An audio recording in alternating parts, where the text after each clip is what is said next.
Oi, boa noite pessoal. Mais um Benkyokai do Kincho Jinkai, tá? Começando para variar, estou entrando 5 minutos antes para ver se tudo está funcionando conforme os testes. Deixa eu ver aqui.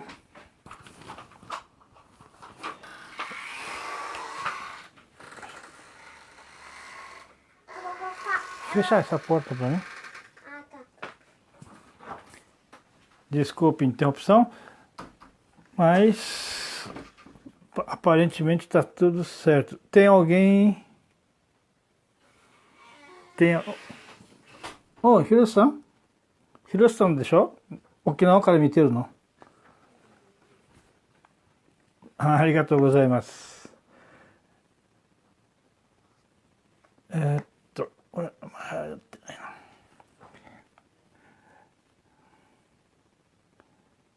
あ、本当だね。ひろしさんね。お久しぶり。毎週やってますよ。だけど、ポルトガル語だけで。Olha, a pessoa da FUS está entrando. Hajime-san, obrigado pela companhia. Hajime-san não sabia da história do seu pai no livro, né? Nesse livro aqui, Hajime-san. Isso eu não tinha, por isso que eu não tinha anunciado antes. Esse livro aqui, editado em 1959. 59. Editado antes de eu nascer. Deixa eu ver aqui. 59. Então, por isso que eu não tenho esse livro e como ganhei. Ih.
Será que está saindo som agora? Desculpe, gente.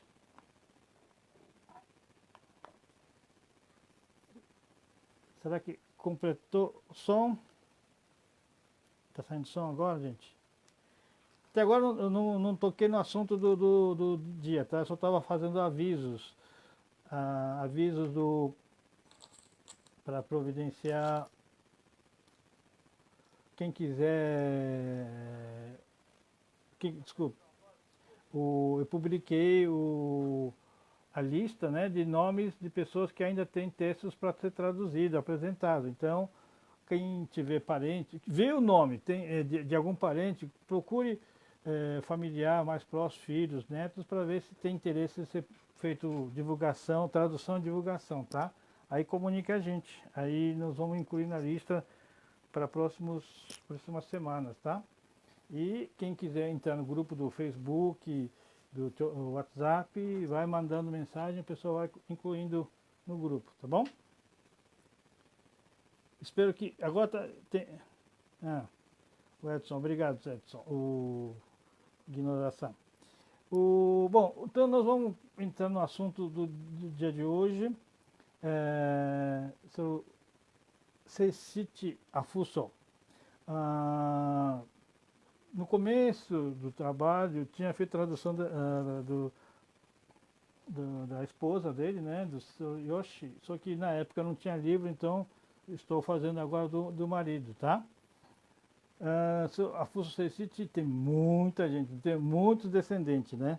Tem um monte de filhos, bastante netos e imagino hoje deve estar mais ainda de bisnetos. Bom, o texto, o importante, esse não é entrevista, não é um texto escrito por seu Seycity, é um livro escrito pelo seu Shiroma Zenkichi. Pelo jeito ele fez o levantamento e é texto escrito por ele, tá? Ele que escreveu opinião do autor do livro, tá bom? Então o texto é um pouco diferente dos outros, que às vezes é uma entrevista ou algum testemunho, mas é texto de terceiro. Ele começa dizendo sobre Kim, nossa cidade, minha cidade, né? Kim. Kim é conhecido como Kim Yambaru. E quando se fala Yambaru em Okinawa, apesar de não, oficialmente é Yambaru mesmo, só que eles falam com conotação um pouco pejorativa, caipira, interior, da roça, das montanhas e tal. Só que aqui ele diz, apesar de pessoas chamar Kim Yambaru, para poucos avisados, né, diz que Kim Yambaru na época é uma das cidades mais prósperas, não em tamanho, mas de riqueza. Tudo isso por causa do Kim ser terra natal do Toyama Kyuzo, pai da imigração de Okinawa, né?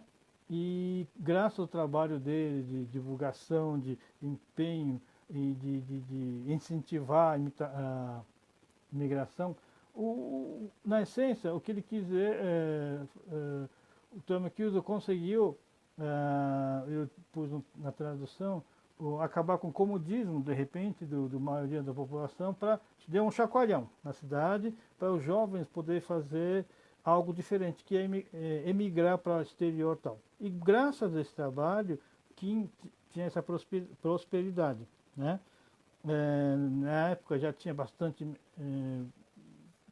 Shimanchu, de pessoas de Kim, que tinha ido para Hawaii, Estados Unidos, o continente, né? Filipinas, principalmente esses três lugares era que tinha ido bastante Shimanchu. E aí chega a informar, a dizer assim, afirmar, não há país onde não tenha algum imigrante de Kim. Um pouco de exagero, mas ele está aqui dizendo dos países onde havia, que recebia imigrante do Nihon, tá? Naturalmente não é no mundo todo, mas nos países onde recebia imigrante não havia país que não tivesse representante de Kim. Com isso, o dinheiro, remessa de dinheiro do exterior e também pessoas que retornavam para Kim realizado, com bastante dinheiro e tal, ajudava a fomentar a economia da cidade. Aqui um parênteses, né? Do Brasil, pelo menos, praticamente acho que não aconteceu isso. o imigrante vir para o Brasil, trabalhar um tempo, tal, ganhar dinheiro, ter voltado para o Okinawa. Isso, pelo menos antes da guerra, no Brasil, as condições do Brasil não era possível. Mas aconteceu muito em Hawaii, Estados Unidos, Filipinas e ilhas do Pacífico, ilhas do sul do Pacífico, tá? Isso aconteceu bastante.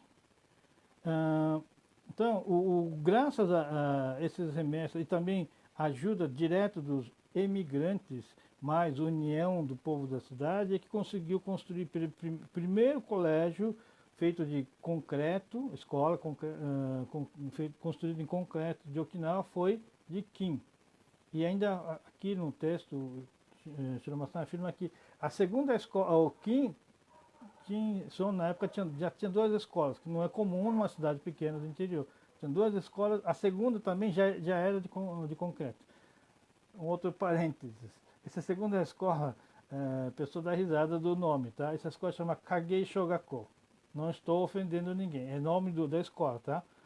Fica no meio de dois bairros, né? Distrito de Yaka e do Igei. Então fizeram o nome, fica no meio dos dois bairros. Então a escola chama Kagei Shogako, tá?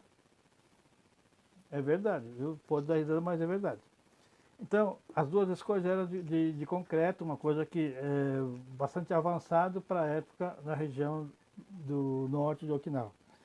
Aqui começa a descrição da pessoa do Seisei Shichi.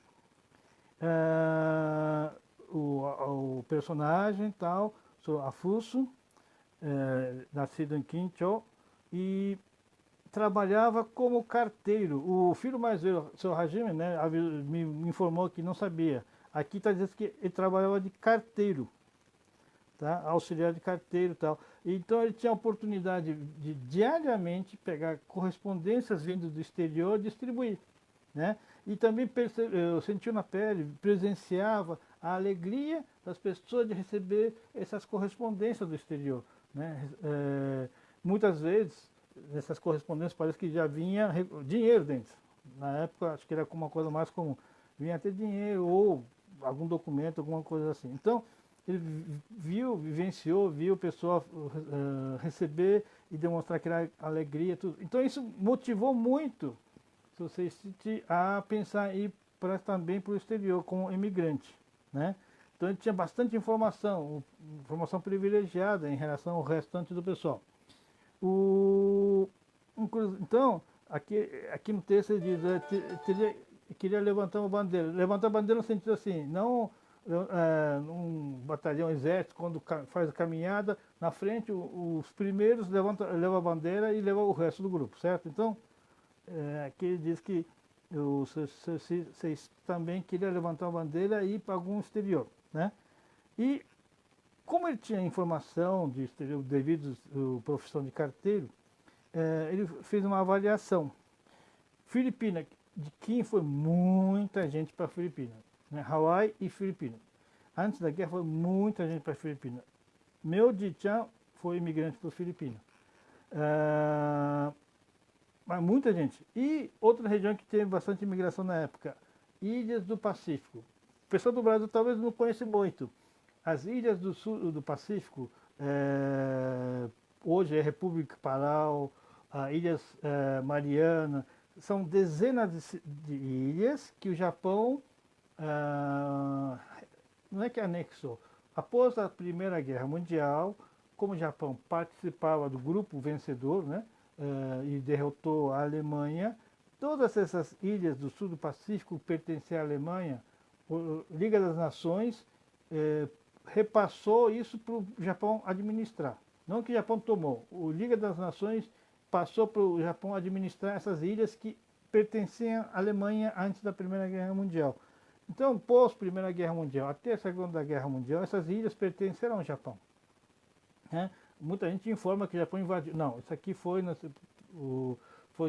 dado para o Japão cuidar nesse período entre as duas guerras. E muita gente, inclusive minha mãe nasceu numa dessas ilhas. Eu soube depois de muito tempo, depois de eu adulto, é que descobri que minha mãe nasceu nessas ilhas, tá? E retornou para Okinawa um pouco antes da guerra. Então, ele diz assim, que Filipinas, ilhas do Pacífico, ele achava que já estava meio saturado de imigrantes. Então, e o Havaí e Estados Unidos, continente, por algum motivo disse que não conseguiria ir. Então, ele chegou à conclusão que o futuro, né, era a imigração para a América do Sul e decidiu vir para a América do Sul. E só estava aguardando uma oportunidade. E, por sorte, irmão, um pouco mais velho que ele, já morava no Brasil, já era imigrante. Quem acompanha bem que eu desde o início sabe que o primeiro grupo de imigrantes que saiu do barco de Kim, de Namisato, os 8 tiveram que vir clandestino para o Brasil, tiveram que pular e desembarcar nada. Um deles era o irmão Guinchiro, Afuso Guinchiro. Então, como o irmão já estava aqui, o Seiichi-san pediu que o irmão o chamasse, né, para legalizar a vinda. E veio para o Brasil, contando com a ajuda do irmão Guinchiro. Isso foi em 1927, quando o Seiichi tinha 18 anos. Tá? Logo que chegou para o Brasil, foi trabalhar numa plantação de arroz do seu Maeda Manzo. Esse Manzo, pode ser que tenha outra leitura, mas em Candido dá a impressão de que lê Maeda Manzo. Ele tinha uma área grande de produção de arroz e trabalhou para Maeda-san por 2 anos. Depois de trabalhar 2 anos, juntou um pequeno capital e começou a produção independente de arroz também. Né?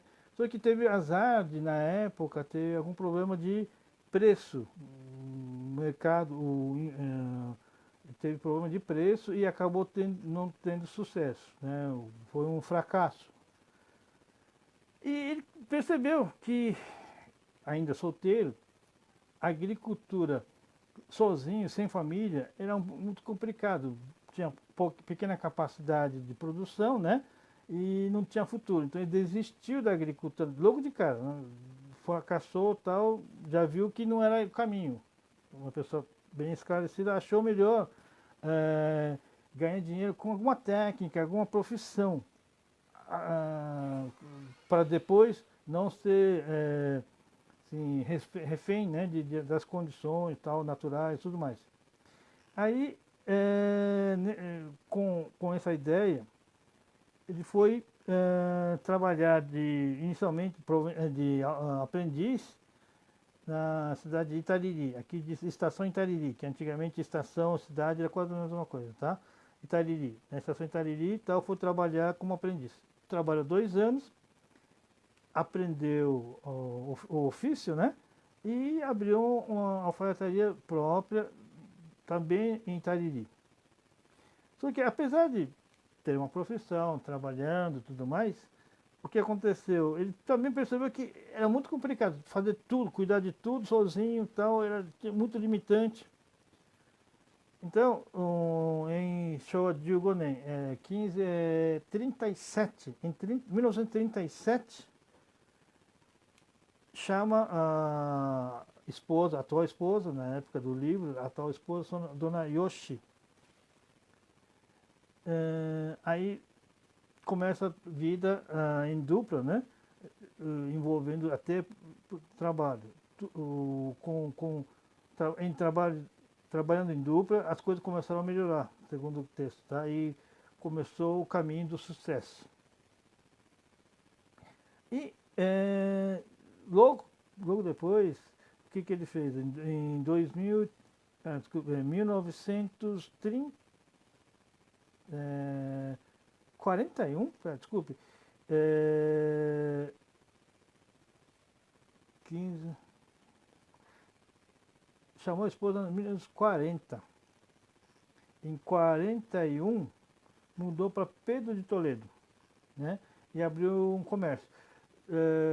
Família, peço desculpa, eu não sei bem, aqui no livro japonês, Zakaten, Zakaten significa venda de diversas publicações, mas pouco conheço da família, não era livraria, não era publicação, que eu saiba é armazém, não é? Mas aqui o nome em Nihongo não está muito fiel, então eu devo ter traduzido armazém porque eu conheço a família, tá? Abriu o comércio E isso acabou, permitiu uma estabilidade econômica, deu uma estrutura que na época do livro o Social City já tinha uma estabilidade econômica bastante tranquila na época. E ele diz que no aspecto social, o Social City muito solícito, muito ativo na comunidade, né? Já havia exercido o cargo de diretor em algum departamento da Federação dos Jovens da região de Juquiá. E também era muito empenhado, né? Tinha muito interesse em instruir, ajudar os novos imigrantes que estavam vindo, né? Era muito solícito, ajudava todo mundo. Só que ele também diz, essa parte aqui, esse texto desse livro do Sr. Shiroma, ele usa a linguajar tão da época, né? Provavelmente da época, que é bastante complicado de traduzir. Eu tenho que primeiro procurar dicionários de japonês para entender, porque é muito termos antigos e forma de expressão que não se usa há muito tempo. Então, esse texto é realmente meio chatinho para traduzir. Então, não consegui captar 100%, mas pelo que eu entendi, o que ele quis dizer? Apesar de ele ser muito solícito, muito ativo, ajudar a comunidade, ele não gostava de assumir cargo desse muita evidência. Ele gostava de trabalhar bastante, mas sem não queria aparecer muito. Esse texto que ele tentou escrever aqui, tá? Aliás, eu entendi dessa forma. Só que ele diz aqui que tinha uma escola com mais de 70 alunos da colônia, cujo a vida da escola ficava em torno dele. Ele era a pessoa mais importante, não sei se é cargo de diretor, mas a escola vivia em torno dele. A escola só existia graças ao trabalho dele, né? Então, o Shiroma-san ressalta muito isso, falando que ele preparou um número grande de cidadãos de Nikkei para a comunidade. E aqui diz também, o pessoal de Kim são muito esforçados, muito batalhadores. Só que ele sente assim, pena que no Brasil não tem grandes líderes como nos outros países. Traduzindo, provavelmente ele quis dizer, não teve aqui no Brasil pessoas que nem o Toyama Kyuzo, como o Oshirokozo, que eu fiz no primeiro Benkyokai, que foi pai da imigração japonesa em Filipinas, Shimanchu, Kinoshito, né? Então, provavelmente ele está dizendo que o pessoal de Kim, todo mundo trabalha, batalha, só que não apareceu um líder assim tão assim, evidente como o Toyama Kyuzo, como o Oshirokozo, tá? E fama do Kim, pessoa de Kim, é beber bem, ser bom de copo. Só que ele diz que estranha muito se o Seishichi não apreciar a bebida alcoólica. Eu, como não cheguei a conhecer o Seishichi, não sei se ele bebia ou não bebia, mas no livro diz que ele não bebia. E estranha, só que ao mesmo tempo o Sr. Shiroma cria nele uma boa expectativa justamente por causa disso também, não bebe. E também teve muito sorte com a esposa Yoshi. Na época tinha 6 filhos e 3 filhas, 9 filhos. Só que o Hajime-san já me avisou de que depois disso nasceu mais um, então no final virou 10 filhos. Tá? São 7 filhos e 3 filhas. E ele encerra o texto dizendo que a expectativa do Sr. Shiroma em relação ao seu suicídio, de que seria uma pessoa de grande sucesso na comunidade. Tá? Basicamente esse é o texto do Sr. Shiroma em relação a Fuso Seishichi. Espero que tenha gostado, né? Principalmente família Fuso. Tem tanta gente da família Fuso, né? Já foram tantas traduções de sobrenome Afuso. Como eu estava dizendo no começo, quem quiser participar, quem quiser ver traduções, a lista hoje publiquei no Facebook, tem um monte de gente ainda que podem ser solicitada a tradução. Talvez se tem algum parente para comunicar aos filhos, netos, mandar mensagem para entrar na lista, tá? Bom, segunda parte do Benkyokai, acatando sugestão da Chiemi Kunitaki, né? Que foi bolsista, e como ela foi para Okinawa e comeu taco-rice, ela quer que eu fale do taco-rice, né, Tiene? Então, eu gostei da sugestão, eu vou tocar sobre alguns pratos típicos de Kim, né? Quem já esteve em Kim, com certeza sabe tudo que eu vou falar, os Issei, com certeza, e os que não tiveram oportunidade de ir para Okinawa, vai programando, porque é legal conhecer isso daqui, tá? Bom, primeiro escolhi três pratos para a discussão de hoje. Primeiro é taco-rice. Taco-rice é um prato novo, eu não tinha quando eu morava lá. Então, quando eu ouvia taco-rice, eu falei, puxa, deve ser com polvo, né, taco, né? E achava que era. E descobri depois muito tempo que não tinha nada a ver com taco de polvo. Ah, a história é a seguinte, eu chego a conhecer pessoalmente o Gibo, não é Gibu, Gibu ex-prefeito, né, sobrenome do ex-prefeito, é Gibo. Sou Gibo Matsuzo, cheguei a conhecer pessoalmente, hoje é um dos homens mais ricos da cidade. Ele tinha uma barraca, tipo quiosque, né, no Nihon é conhecido como para. Quando fala para é um quiosque, né, e ficava perto na entrada principal, né, portão número 1 da base Camp Hansen, dos fuzileiros navais. Então tinha muitos soldados que saíam para comer, beber e tal. E só que são jovens de 18, 19, 20 anos no máximo, aqueles americanos quase 2 metros de altura, né? E os pratos da comida japonesa às vezes não atendia, porque eles comem muito mais do que o Nihonjin, né? Então o Gibo teve ideia de juntar aquele prato tacos aqui no Brasil também tem, né? Seria carne moída, apimentada, com um pouco de alface e tal, numa massa, tipo disco, né? E você coloca no meio e come. Então, a ideia dele era botar os ingredientes de tacos, comida mexicana, em cima do arroz. Arroz é uma coisa no Japão barato. Isso faria com que prato pudesse ser volumoso para atender fome dos americanos, né, dos rapazes flor da idade, comendo muito, e com um paladar que fosse do agrado deles, comida apimentada, tal, e montou em cima, né, pôs queijo, bastante alface, tomate, recheado de ketchup, que os americanos adoram. E lançou isso em 1984. Aí foi divulgado e tal, e os americanos gostaram do prato. E com o tempo foi sendo divulgado, hoje taco-rice eu imagino que daqui a uns 10, 15 anos vai virar quase um carê-rice. Carê-rice, muita gente conhece, com certeza, a maioria dos Nisei, Sansei deve conhecer também. O carê-rice, carê-rice, na verdade, o carê é comida indiana, né? Comida indiana, né? E que foi adaptado para gosto japonês e hoje é um dos pratos provavelmente mais consumidos no Japão, é carê-rice, né? Criançada adora. O tendência no Japão hoje é que o taco-rice no futuro próximo chega no nível de divulgação, de consumo de um carê-rice, tá? Eu pus foto, né?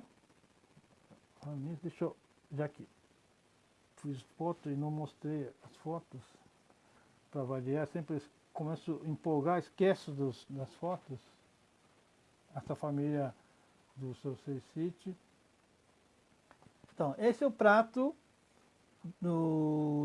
da loja, da casa chamada King Tacos, que é o realmente inventor do taco-rice no Japão, né? Aliás, no mundo, né? Inventor desse prato, fica em Shinkaichi, naquele bairro americano, Só que Tacolás não é restaurante chique, era um quiosque, hoje virou um fast food, então tem padrão fast food, é servido essa embalagem de plástico, meio que viagem, tá?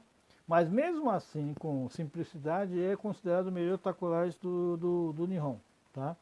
Ah, quem for para Okinawa, vai lá conhecer, porque é bom. Inclusive, Karina, ex-bolsista, imagino que Karina deve estar assistindo, lá de Mato Grosso, Joara, diz que não só gostou, aprendeu e diz que de vez em quando faz em casa, tá? E os amigos gostam, pede para ela fazer, né, Karina? Karina Guinosa. Então, é um prato que hoje simboliza prato típico de Okinawa. O seu Gibo provavelmente deve ter feito algum acordo com alguma empresa de grande porte. Hoje já tem tacorais instantâneo e é vendido no Japão inteiro, tá? Eu sei que tem, nunca peguei, nunca cozinhei, então não sei bem como que é. Provavelmente a pessoa faz arroz em casa, esquenta no micro-ondas, depois põe em cima do arroz. Alguma coisa do tipo, o instantâneo, takoyaki instantâneo. É vendido no supermercado do Japão inteiro. Bom, basicamente, takoyaki é isso aí. E para quem quiser saber como que faz, como que é o prato, eu no final da página, eu pus 3 links do YouTube que dá para, se você digitar tal, dá para ver o receita, tá? Tem inclusive um que explica em inglês, para quem não conhece Nihongo, não consegue entender bem, tem em inglês também, tá bom? E, e um rapaz que foi comer aqui no King Tacos. Experiência de quem foi comer em King Tacos, tá? A King Tacos essa aqui é a fachada da casa, da matriz de King Tacos. Inclusive esse desenho aqui é marca registrada da rede King Tacos, tá? Esse reizinho e tal. Bom, o segundo prato, esse também é bastante conhecido, chama Chi Iricha. Chi, em língua de Okinawa, significa sangue. Iricha é preparado, cozido, assim, né? Meio frito. Chi Iricha.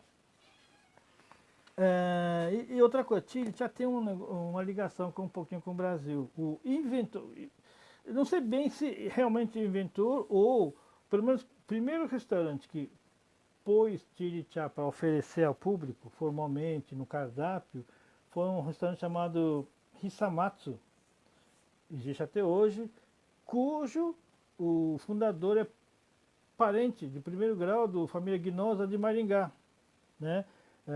Abasu, Yagô Abasu. Então, da família do Abasu é que lançou esse prato há muito tempo. O restaurante foi aberto em 1966, então já é um prato bastante antigo, né? Como é que é feito? Basicamente é assim. Chirichá eu não pus receita porque muito dificilmente alguém vai conseguir todos os ingredientes no Brasil, porque o sangue não é simplesmente sangue. O sangue tem que vir um pouco coagulado, né? Não é sangue totalmente líquido, é um pouco coagulado que forma algumas pelotinhas. Quando esmaga tem que ficar umas pelotinhas, tá?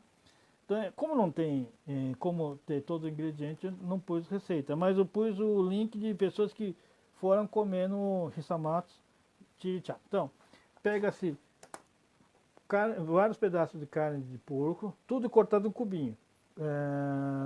Hisamatsu põe cenoura, cebola e carne de porco frita, tal, base de tempero baseado, e depois põe o sangue do porco, né? Como o sangue você na panela, ele vai escurecendo, vira igualzinho, visualmente igualzinho feijoada preta. Feijoada com feijão preto. Sim, visual, tá? E é servido, naturalmente, no arroz e uma porção bastante generosa de alho Nessa foto é desenho, o negócio branco é tudo alho, tá? Alho e é cru. Esse alho é cru. Então tem um cheiro forte de alho. E o prato principal que o Hisamatsu vende é esse combinado aí. O prato de chirichá, do lado um tigelinho de um pouquinho de Okinawa soba, tá? Todo mundo sabe que o consumo de carne de porco em Okinawa é cultural, né? Segundo o que eu já pesquisei, que tem há 600 anos atrás foi importada essa cultura de consumo de carne suína, né? E esse prato hoje é um representante forte do culinária de Kim. Existem várias casas que servem chirichá em Okinawa, tá? Mas pessoal, todos são unânimes em falar que do Hisamatsu é melhor. Inclusive, Okinawa, mais ou menos fevereiro, época de chamado pré-temporada dos esportes profissionais. Aqui o futebol, entre janeiro e fevereiro, vem muitas equipes passar pré-temporada em Okinawa. Muitos deles fazem questão de ir nesse lugar comer chá, porque diz que é muito nutritivo e recomendável para atletas de alto rendimento, né? Esse mato é muito conhecido. E para a tradição, fama do prato, diz que tem muito estrangeiro que vai lá comer no Isamatsu. E é parente próximo do família Gnosa, né? Inclusive a Karina disse que foi lá conhecer o prato e que gostou. O fachada do restaurante é esse aqui, tá? Tá. Isso aqui é a frente do restaurante Risamato. Esse local quando eu falo Yago, já expliquei no Benchoka. Yago não é nome da família, não tem nada a ver com sobrenome, é nome do local, do lugar. Então esse prédio é Abaçu. Aí é Abaçu, tá, gente? Esse local é Abaçu. A família Abaçu começou aí. Já, provavelmente pessoa que veio para imigrante, de imigração, deve ter saído bastante tempo atrás, mas aqui é o Abaçu, tá bom? Aí eu também coloquei uma foto de outro prato que seria alternativo. Alguns preferem esse prato alternativo onde em vez de arroz tem macarrão. Mas é basicamente a mesma coisa, é o chirichá com, nesse caso, macarrão e bastante queijo. São dois pratos que quem for para Okinawa tem que experimentar, tá, gente? Quem for para Kim tem que experimentar. E o próximo prato, o próximo alimento que eu queria comentar seria o caçamuti. Caçamuti, eu não estou conseguindo trocar a foto aqui, caramba. Caça-moti é o moti, só que moti um pouco diferente.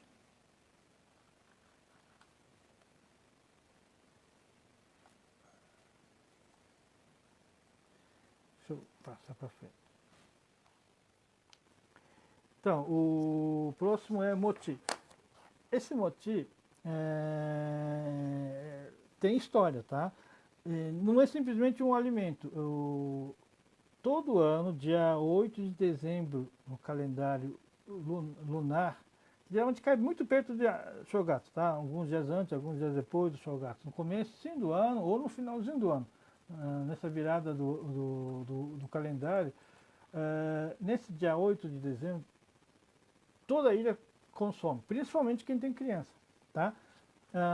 Eu pus aí a história, a lenda do Onimoti. Esse Kasamuchi, uns chamam de Kasamuchi, eu conheci como Kasamuchi, mas quem tem criança, eles chamam de Chikaramochi. Chikaramochi é força, né? Chikaramochi. Desejando essas crianças ter saúde, vitalidade, força para as crianças, né? E também Onimochi. Onimochi no sentido de servir como para tirar da família energia negativa, tudo mais. Esse Onimochi, a lenda, existem algumas versões, mas a mais conhecida em Okinawa é sobre eram dois irmãos, né? Isso é lenda, tá, gente? Dois irmãos que moravam perto de Shuri, no sul. Isso aqui, por algum motivo, o irmão acabou se transformando em Oni. Oni, tradução literal seria diabo, mas algum monstro, tá? E saiu de casa, começou a morar na caverna e de vez em quando atacava a cidade e muita gente estava sendo prejudicado pelo Oni. Então, a irmã, meio que sentindo o dever de fazer alguma coisa, fez um monte de caça-muti, né? E pôs dentro pedras, pedaços de ferro e tal, e levou. Como o irmão gostava muito do muti, levou na caverna e ofereceu pro irmão, ele comeu, devorou tudo tal, sem perceber que tinha coisa estranha dentro. Aí depois de algum tempo ele começou a passar mal, ele foi vomitar fora da caverna e já era um penhasco. A irmã aproveitou, empurrou e derrubou o diabo lá para baixo e acabou matando o diabo. E a partir daí esse moti também chamado Onimoti, né?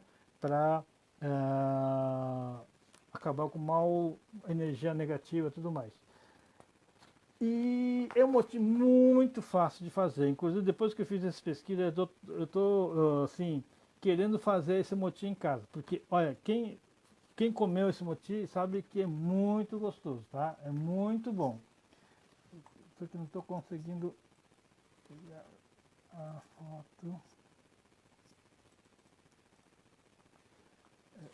Agora eu consegui. Bom, gente, eu vou mostrar aqui, ó. Essa é foto do moti. Essa cor meio que vinho, assim, muita gente faz moti branco como a maioria do moti. Pega moti de gomen, né, o arroz, faz o moti. Isso aqui no Nihon, Okinawa põe bastante açúcar, né, e é comum usar a rapadura, ou seja, o açúcar mascavo, né, açúcar e tal, o açúcar mascavo. E também em kin põe muito nhame, faz o motigome mais nhame. Tem lugares que põem outros ingredientes. Essa foto especificamente, provavelmente eles colocaram batata doce vermelho. O Okinawa tem batata doce vermelho, por dentro é vermelho, não é vermelho, assim, quase vinho, né? Aí fica mais gostoso e também tem uma cor muito mais agradável, né?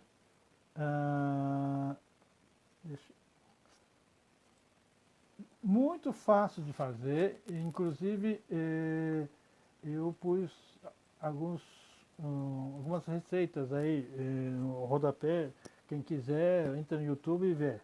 E como eu estava falando, esse muti não é simplesmente para ser comido qualquer um, não. Nessa data, quem tem. Eu, quando eu era criança, adorava essa data, porque, tá vendo essa foto? Todo mundo pendura a quantidade da idade do menino, né? Então os mais velhos ganhavam um pouco mais, né?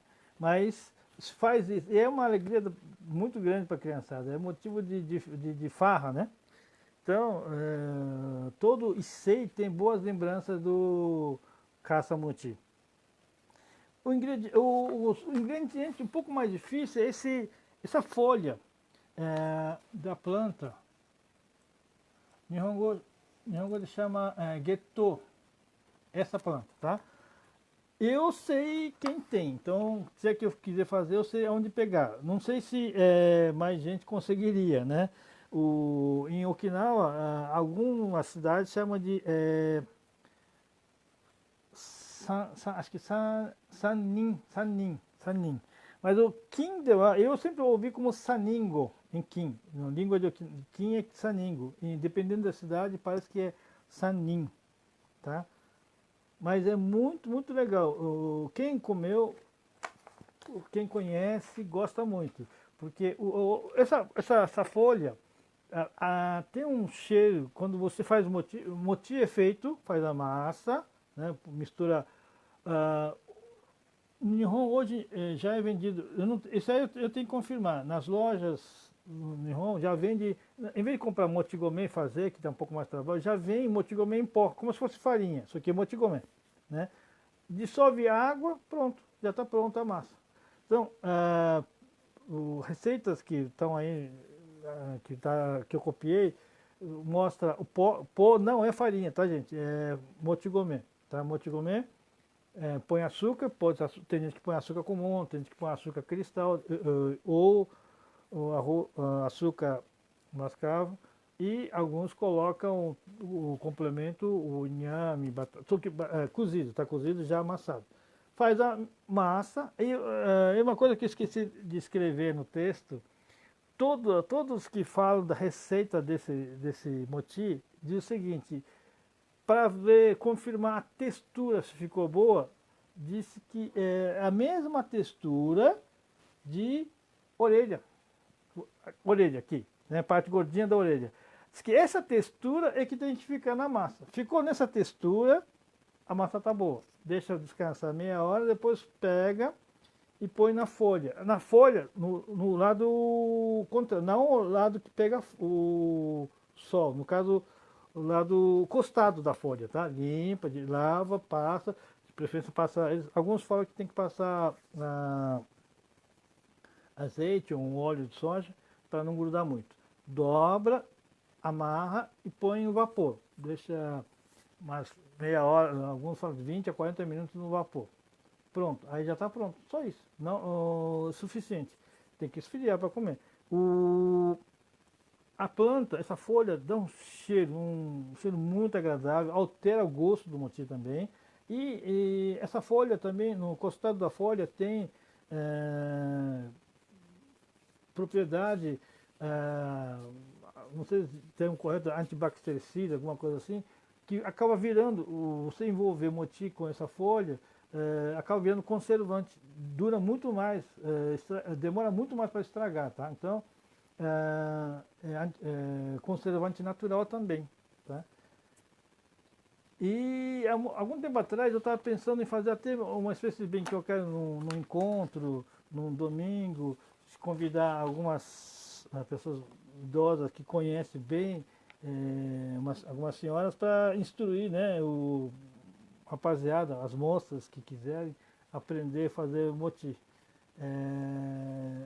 Depois que acabar com esse problema de pandemia do coronavírus, talvez a gente vai fazer. Nós temos local, né? Hoje temos a sede no Carrão. De repente a gente convida alguma senhora que conhece, que fez bastante no passado, fazer esse moti, né? Caça moti. Apesar de falar que sei e tal, mas eu tenho acho que certeza que muitos niseis devem conhecer, né? Eu acho que Batian, no passado, os Batians que fazia moti aqui no Brasil, provavelmente, né? É muito gostoso, viu gente? Bom, basicamente era isso o assunto. Espero que tenha gostado. Mandem sugestão de assuntos. Para semana que vem eu estou pensando em fazer sobre o Chinatsu Taikai. Nós temos... falando do Chinatsu Taikai, eu pus no Facebook, mas o Chinatsu Taikai já estava oficialmente agendado, marcada, programado para outubro do ano que vem, vai ser adiado para 2022, tá? Isso já saiu notícia oficial lá em Okinawa, vai ser adiado por um ano. E... desculpe, Karina, sobre Geto, né, ou Saningo, eu procurei no Google, tradutor Google, diz que no Brasil é conhecido como alpinia.